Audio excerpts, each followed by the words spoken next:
আছেন সবাই? আশা করছি আল্লাহর রহমতে সবাই অনেক সুস্থ এবং ভালো আছেন। আমিও আরিফ মল্লিক অনেক সুস্থ এবং ভালো আছি। যা দেখতে পাচ্ছেন যে আমরা এবারের খুবই ব্যস্ত মাঝে দিন কাটালাম, যা এত পরিমাণ আমাদের অর্ডার ছিল, আমরা মাল সেটিং করে পাচ্ছিলাম না। কারণ আপনারা বলছিলেন যে নিউ ভিডিও কি কারণে দিচ্ছি না, কারণ দেখতে পাচ্ছেন যে এখন আমাদের ইঞ্জিনিয়াররা আপনার মাল সেট করে করতে পারছে না, কারণ প্রতিদিন 8-10টা 15টা করেও আমরা মেশিন ডেলিভারি দিয়েছি। এছাড়াও আপনাদের আরেকটা রিকোয়েস্ট আমি খুব এর মধ্যে খুব পাচ্ছি, যা ফোন করে বলছেন যে আপনার সোনামণির সে ভিডিও আর পাচ্ছি না, কি কারণে? কারণ সে ইংলিশ টুডে স্কুলে লেখাপড়া করে তো অনেক চাপ, আমরাও যেরকম টাইম পাচ্ছি যে আমার সেই সোনামণিরও টাইম হচ্ছে না। আপনি কমেন্টে বলছেন, এমনকি আমার ফোন দিয়ে বলছেন। আর দেখছেন যে আমাদের তাপমাত্রাটা অনেক বেশি, এই কারণে তারা স্কুলটা অলরেডি বন্ধ করে দিয়েছে।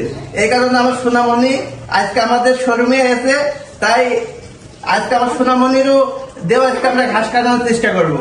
তাহলে আনিকা মল্লিক চলে আসো।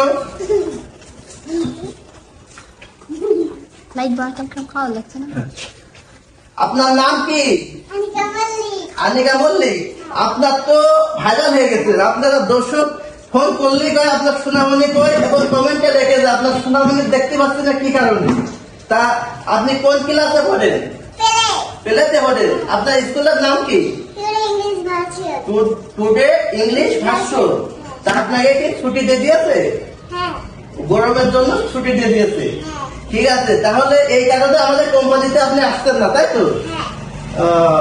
তা আজকে আমাদের একটু ঘাস কেটে দেখাতে পারবেন? আপনি পারবেন?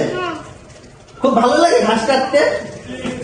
তাহলে টাইম থাকলে আজকে আমাদের একটু ঘাস কেটে দর্শকরা একটু দেখান। আমাদের দর্শকরা কি বলবেন আপনি বলেন একটু। সবাই তো আপনার কথাই বলে যে আপনার সোনামণিটা কই। সবাই বলেন যে আমাদের মেশিনটা ভালোভাবে কিনবেন, আমাদের ভিডিও দেখবেন, বলে। ঠিক আছে, তাহলে টাটা দিয়ে দেন একটা। হ্যাঁ, আর চ্যানেল সাবস্ক্রাইব করতে বলে দেন। ওকে, তাহলে চলেন আমরা ঘাস কেটে দেখাই। হ্যাঁ।